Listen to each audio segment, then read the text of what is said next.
the end of our last theory, I said that there are two major theories that I need to complete. Well, here's the first one of those. Or at least everything I've gotten out of it so far. You'll know what I mean later on. But before we start, can I ask you one simple question? Who do you think is the most influential being in all of Touhou universe? Some would expectedly say Yukari, maybe Watatsuki sisters, perhaps Moria shrine gods, Eiki, Hekatia, or maybe Eirin. Any of the recently mentioned are viable answers, but still there's one single being that has probably more influence than any of those mentioned. So much that she is actually connected to all of those characters in some way, and yet she's been mentioned only twice in the whole franchise. The character whose real identity and face have always been a mystery. Let me introduce you to Yoga, or as most of you know her, Chang-Yi. Okay, most of you know Yoga through Legacy of Lunatic Kingdom. In fact, she's the reason behind the events of that game. To simplify things, let me read to you Yoga's backstory, in a nutshell. Now, this is an important note. The following story is Yoga's story in Touhou, not her actual folklore legend to which this story is based. In ancient times, a legendary archer, Yi, was married to a goddess of moon, Chang-Yi, or when said in Japanese, Yoga. Then, without apparent reason, 10 suns rose above the earth and scorched it, causing the people to suffer.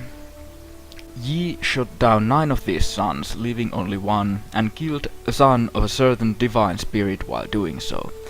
In the end, Yi died due to old age, and Yoga then left the earth and moved to moon, where Eirin gave her Hora elixir as a reward for her husband's deeds. But her husband's deeds caused the divine spirit called Junko to try and take revenge on her. Junko then sided with Hekatia, the goddess of hell, who also had a grudge towards Yoga, because when those 9 suns were shot down, the shadows of hell weakened, causing the influence of hell weakening as well. That basically is Yoga's backstory, which brings us to the recent events of Legacy of Lunatic Kingdom. Junko attacked Lunar Capital to get her hands on Yoga. Lunar Capital is unable to fight back and tried to move itself to Gensokyo. But now the main question of this theory. What doesn't add up in that scenario? Think about it. Yoga is a goddess, so she can be expected to be an important person. But then again, so is Eirin, and after Eirin left the moon, no one back in Lunar Capital hasn't really come after her, even if she is supposed to be the most intelligent Lunarian out there. Yoga isn't native Lunarian of the moon. She's just a goddess, so why go to such extremes as to invade Gensokyo, when you could just give Yoga to Junko and be done with it? I mean, Junko was only after Yoga. She doesn't give a single shit about the other Lunarians. And since Lunarians are known to be really intelligent people, they most certainly would have thought about that option, but still decided to go with the invasion. There has to be a reason why they didn't just give Yoga to Junko. And from here we get to the interesting stuff. I'm sure that most of you know that Hora elixir is strictly banned in the Lunar Capital. After Kaguya herself drank it, she was executed, but since she was unable to die, she was sent to Earth as a punishment. And remember, she was the princess of the Lunar Capital, so very important person, and yet they dumped her in an instant. From her punishment, we can assume that the greatest punishment Lunar Capital has is death penalty, and second to that is being sent to Earth. And now, what was done to Yoga? She was simply put to prison. Clearly, if she didn't have some sort of value to the Lunarians, she would have been dumped to Earth as well. But no, she was put to prison, and she's been there ever since. But it doesn't end there. Kaguya, as you may know, was forgiven after a century or two, and she was even almost returned to Moon, but this is where Eirin steps in. But still, Kaguya was forgiven in just a couple of centuries, whereas Yoga, who appears to hold so great importance to the Lunarians that they didn't give her up to Junko, nor did they send her to Earth, is still sitting in prison after thousands of years. No signs of forgiveness like with Kaguya, no. She just sits there. And now you're allowed to ask why in the world she was even being imprisoned in the first place. The Hourai elixir she got was supposed to be her reward. I don't see any reason for why Eirin would see her husband's deeds as something that would get her to respect Yoga so much that she would make her Hourai elixir, and instead it seems that Eirin was told to make Yoga the Hourai elixir by higher authorities. That doesn't make any sense because Hourai elixir is said to be highly illegal. Why would Sun just break his own rules? Unless, of course, the Hourai elixir wasn't necessarily a gift. What if Yoga has something that is really important to Lunarians? Think about this. Even if Yoga would be a really important person for the Lunar Capital, they still could have prevented the Second Genso Lunar War, aka the events of Legacy of the United Kingdom, by handing Yoga over to Junko. It's not like she could have killed her since she is a Hourai immortal. Right? At this point, it could be worth to tell you about one comment that Zun made about Hekatia. According to the Strange Creators of Outer Worlds first volume, Hekatia is the most powerful being in Touhou so far. And that's a cold, hard fact. So, does this mean that we can say goodbye to our third theory? Not necessarily. In that video we were talking about the combat power of the most powerful beings of Gensokyo, not overall power of the characters mentioned in that video. I'm pretty sure that when Zun said that she's the most powerful character in Touhou so far, he meant that her overall abilities, capabilities and influence combined make her the most powerful character, when looked from every perspective. That doesn't mean that she's the most powerful when it comes to combat, so our third theory is still relevant, but back to our current topic. As I said, Hekatia is the most powerful being in Touhou so far, and she too, like Junko, is after Yoga.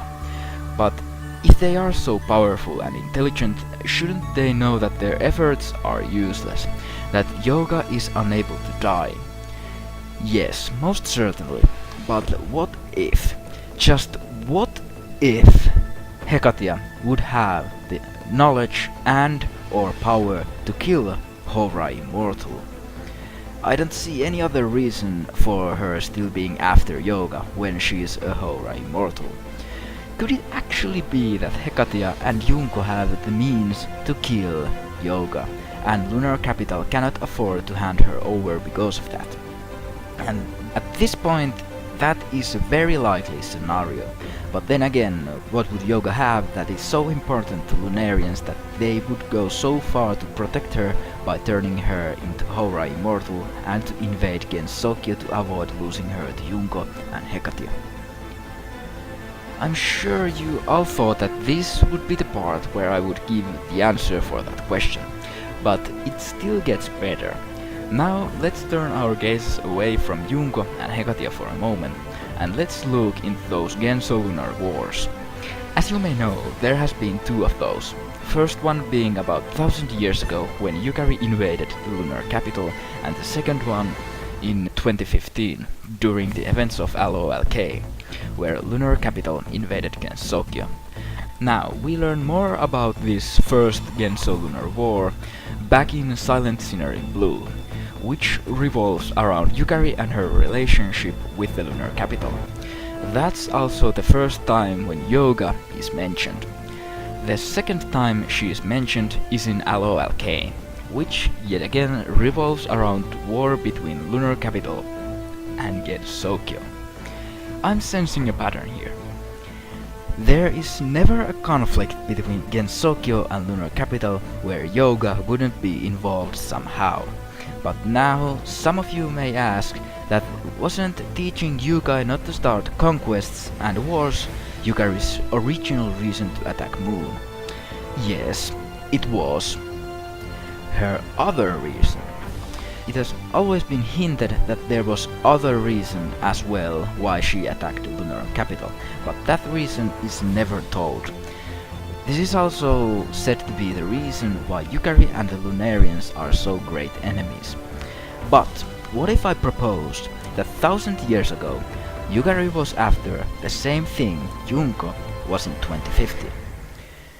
What if Yukari's main goal in that first Genso Lunar War was to get her hands onto yoga?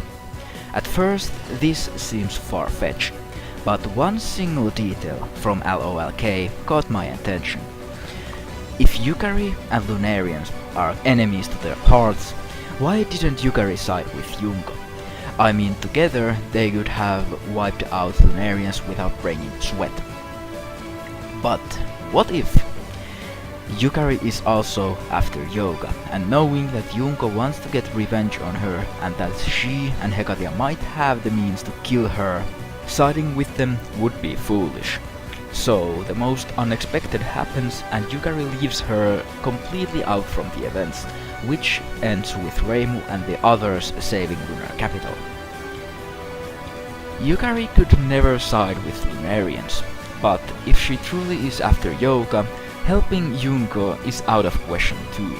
So at this point it is very likely that yoga has something that is essential for both Yukari and the Lunarians.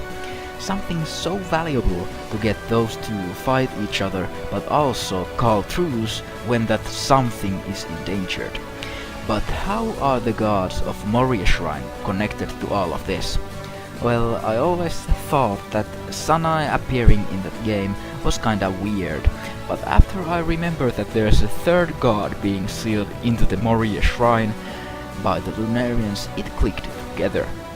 I cannot say what relation this has to yoga, but I'd wager that it is at least some kind. But now the final question you've been waiting for. What yoga actually has that is so important to Yukari and Lunarians? And the answer for that is that I don't have even slightest clue. I know that this is kind of a letdown, but I'm sorry. I'm truly sorry. There is nothing else on this subject. Literally nothing. I actually wasn't going to make this video at all because I wanted to wait till it was complete, but since I didn't get any further than this, I thought that it would be best to make a video out of everything I've got out from the subject so far. The only possibility I could think of is that Yoga, since her true identity is unknown, could be Renko. But there's nothing really supporting that assumption. Only way she could fit in is the fact that Yukari, being most likely marriable, would go pretty far to get to Yoga, if she indeed was Renko, and Renko being related to Lunarians could be explained that she has visited Moon, her character is highly related to science and astronomy, but other than that there's nothing supporting it. For an example, it wouldn't explain why would she be so important for Lunarians. That being said, please don't automatically assume that Renko is Yoga, because even I find it hardly believable. But that's why I made this video, because now I'm asking help from you. If you have any, and I mean any theories on who Yoga could be and what importance she holds to Lunarians and Yukari, I'd be more than happy to hear about them. But I'm afraid here is where we end our today's episode. We made some real progress, but our final conclusion regarding this theory is still far off. So now, like always, remember that this isn't canon and this is just a theory, but who knows, maybe this will actually turn out to be true. And I truly hope that if you have even slightest hunch about yoga, you would share it with us to the comments, because currently there's no way for me to get any further with this theory. We just have to wait and hope that soon we'll update on yoga soon. But I believe that now, like always, I have to bid you a farewell. My name is Touhou, and we'll see in the next video.